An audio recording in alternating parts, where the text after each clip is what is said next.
New year rangoli competition. आजकल का जमाना स्त्री पुरुष समानता का है। जो काम लड़के कर सकते हैं वो लड़कियां भी कर सकती है, पर कभी कभी उल्टा भी होता है जनाब। ओए कमाल, तूने सुना अगले हफ्ते हमारे सोसाइटी में रंगोली कंपटीशन है। तुझे जरूर पार्टिसिपेट करना चाहिए। हाँ भाई, मुझे पता है, पर मेरे उतावले घोड़े नोटिस तो पूरी पढ़ ले। वो कंपटीशन सिर्फ लड़कियों के लिए है। धैत तेरी, ये सिस्टम ही अजीब है। लड़कियों को हर फील्ड में पार्टिसिपेट करने देते हैं, पर हम लड़कों को नहीं। पर मुझे लगता है तुझे कुछ भी करके इसमें भाग लेना चाहिए। प्राइज मनी भी अच्छी है, और तुझसे ज्यादा अच्छी रंगोली तो इस सोसाइटी में और कोई नहीं निकाल सकता। सुनील की बात सुनकर कमाल की भी बेहद इच्छा होती है कंपटीशन में भाग लेने की, पर क्या करता। रूल्स के खिलाफ जाना बड़े हिम्मत की बात होती है, इसलिए उसने बात को वही छोड़ दिया। चलो चलो यार, जल्दी करो। रंगोली कंपटीशन है, फैशन शो नहीं है जो तुम इतना मेकअप शेकअप कर रही हो। रंगोली का सामान लो और निकलो यहाँ से, स्टूपिड गर्ल्स। हाँ, अच्छा दिखना भी तो जरूरी है ना। अगर जीत गए तो न्यूज़पेपर में फोटो छपेगी, पर तुझे क्या, तू कितना भी मेकअप कर ले सेम ही दिखेगी। ऊपर से तेरे जीतने के चांसेस ना के बराबर है। आई बड़ी ज्ञान देने वाली। सोसाइटी की लड़कियों में बड़ा ही जोश छाया हुआ था। हर कोई जीतने के लिए तैयारी कर रहा था। तभी सेक्रेटरी कहता है, हेलो एवरीवन, आज का ये कंपटीशन हमारे सोसाइटी के लड़कियों को और उनके टैलेंट को प्रोत्साहन देने के लिए है, इसलिए बिना झिझक सब लड़कियां इसमें भाग ले सकती है। All the best. तभी वहाँ सुनील एक लड़की के साथ आता है। वो देख सभी हैरान हो जाते हैं। अरे ये लड़की कौन है? अपनी सोसाइटी की तो नहीं लगती। क्या ये भी पार्टिसिपेट करेगी? अरे लड़कियों, ये मेरी बहन है कमला। ये यहाँ पढ़ने आई है, इसलिए ये यही रहेगी। तो उस हिसाब से पार्टिसिपेट कर सकती है ना। अभी तुम्हारा केबीसी खेल के हो गया तो कंपटीशन शुरू करे। सब लड़कियां अपनी अपनी प्लेस पर रंगोली बनाना शुरू कर देती है। नैना कहती है, यार मेरी रंगोली तो वैसे एकदम गजब की बनी है, पर वो उस नई लड़की कमला की रंगोली का तो कोई जवाब ही नहीं। उसकी रंगोली का कचरा करना पड़ेगा, वरना मेरे जीतने के चांसेस ही नहीं। ओए नैना की बच्ची, तेरे शैतानी दिमाग में जरूर कोई खुरापात शुरू है ना। कभी तो ईमानदारी से कोई काम कर। वैसे कमला ने सच में अच्छी रंगोली बनाई है, मानना पड़ेगा। सोनिया की वजह से नैना कुछ गड़बड़ नहीं कर पाती, और थोड़ी ही देर में जजेस कंपटीशन का रिजल्ट सुनाते हैं। और इस कंपटीशन की विनर है कमला। कांग्रेचुलेशंस कमला। क्या बात है बे, मुझे पता था तू ही जीतेगा। क्या मतलब है जीतेगा? वो जरा कुछ नहीं, वो बस गलती से मिस्टेक हो गई, माफ कर दो फुलन देवी। सुनील की बात सुनकर नैना को कमला पे शक होता है और वो उसे घूरने लगती है। जैसे ही कमला प्राइज लेने के लिए स्टेज पर पहुंचती है, नैना शैतानों की तरह मुस्कुराने लगती है। ये कमला तो काफी टैलेंटेड है। इसका हिडन टैलेंट सबके सामने लाना पड़ेगा। हेलो एवरीवन, मुझे बेहद खुशी है कि कमला ये कंपटीशन जीत गई। मुझे आपके सामने कमला का और एक टैलेंट दिखाना है। सो आर यू रेडी गाइस? जैसे ही सारे लोग यस रेडी बोलते हैं, नैना कमला के बाल एक झटके में खींचती है और वो उसके हाथ में आ जाते हैं। सबको पता चल जाता है कि वो कोई लड़की नहीं बल्कि उनके ही सोसाइटी का लड़का कमाल है, जो लड़की बन के कॉम्पिटिशन में उतरा था। अरे ये सब क्या है? अरे रे रे, ये कौन है? उप्स, ये चीटिंग है। ये विनर नहीं हो सकता। Shem Shem. जी हाँ, नकली बाल थे वो, क्योंकि वो कमला लड़की थी ही नहीं, वो तो कमाल था। बस करो सब। क्या हुआ कि वो एक लड़का है, उसका टैलेंट तो असली है ना। उसने उसमें तो कोई चीटिंग नहीं की ना। उसकी रंगोली हम सबसे सुंदर है, और प्राइज टैलेंट देख के मिलना चाहिए, ना कि लड़की या लड़का देखकर। अगर मैं कुछ गलत बोल रही हूँ तो बोलो। हाँ, बात तो सही है। मुझे भी यकीन नहीं हो रहा है कि एक लड़का जीत गया।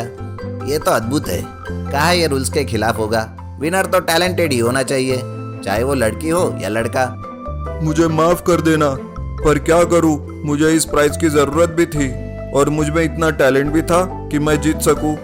इसलिए मैं कमाल नहीं कमला बन के आया इस कंपटीशन में। सॉरी, दिल से सॉरी। दोस्तों, मैंने जजेस से बात की। उन्होंने कहा कि कमाल के रंगोली से बेहतर और किसी की रंगोली नहीं है। उनका कहना यह भी है कि प्राइज टैलेंट को दो, लड़का या लड़की को नहीं। इसलिए हम सब ने ये डिसाइड किया है कि कमाल को इस कंपटीशन का विनर घोषित किया जाता है और आज के बाद यहाँ कोई भी कंपटीशन सिर्फ लड़का या लड़कियों के लिए नहीं ली जाएगी, ये सबके लिए होगी। आज हम सबको एक नया सबक सीखने को मिला है दोस्तों, इसलिए सब कमाल के लिए तालियां बजाओ। सब लोग सेक्रेटरी की बात मान लेते हैं और कमाल के लिए बधाई देते हैं। क्या बात है कमाल, तुम रंगोली बनने में तो क्या लड़की बनने में भी एक्सपर्ट हो। वैसे बड़े क्यूट लग रहे थे लड़की बनकर। अब मैं इतना भी कोई खास नहीं। चलो आज ये तो पता चला कि हमारे सोसाइटी लड़के लड़कियों से कुछ कम नहीं है।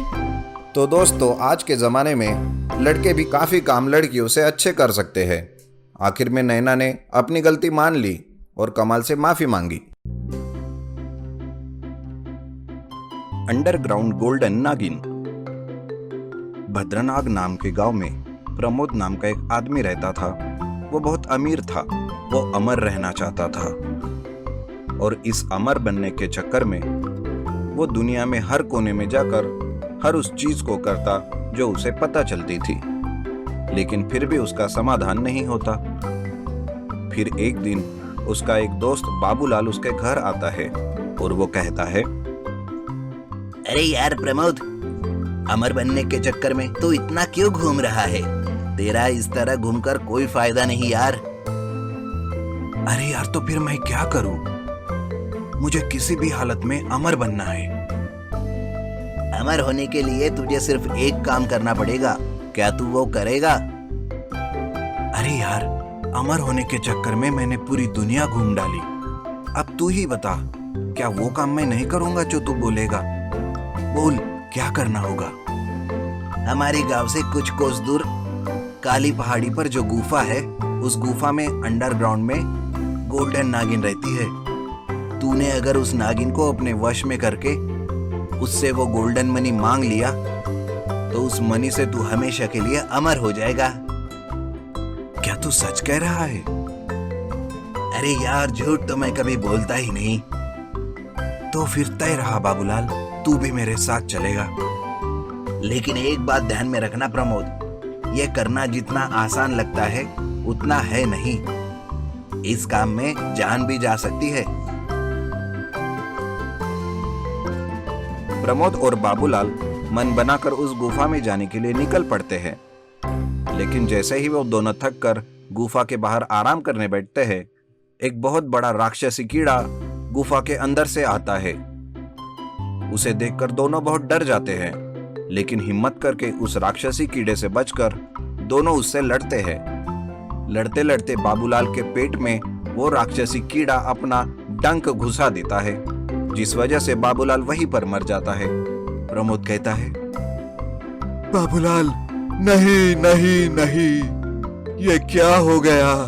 मैंने तुझे मेरे साथ आने के लिए नहीं कहना चाहिए था यार। तू मेरे लिए मर गया, लेकिन मैं इसका बदला लेकर रहूंगा बाबूलाल। प्रमोद अपनी पूरी ताकत से उस राक्षसी कीड़े से लड़ता है और अपने पास रखी एक तलवार से उस कीड़े को मार देता है। और इस तरह से प्रमोद उस कीड़े को मारकर अपने दोस्त बाबूलाल की मौत का बदला ले लेता है। प्रमोद वहां से आगे बढ़ता है और अंडरग्राउंड में जाता है, लेकिन उसे वहां कुछ नहीं दिखता। वो काफी देर तक सोचता है कि आगे क्या करे। तभी उसके सामने एक बहुत बड़ा पक्षी आ जाता है। वो इतना बड़ा होता है कि पूरी गुफा की दीवारों को उस पक्षी के पंख लगते हैं। पक्षी की आंखें लाल लाल होती है। वो बहुत गुस्से में होता है और प्रमोद को देखकर उस पर झपट पड़ता है। उस पक्षी से वो लड़ने लगता है।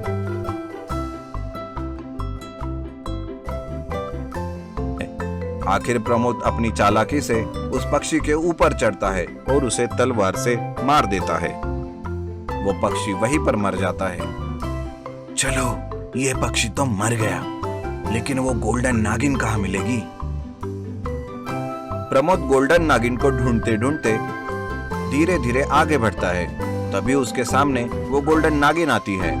उसे देखकर प्रमोद की आंखें अंधी सी हो जाती है, क्योंकि वो नागिन गोल्डन होती है और वो बहुत चमकती रहती है।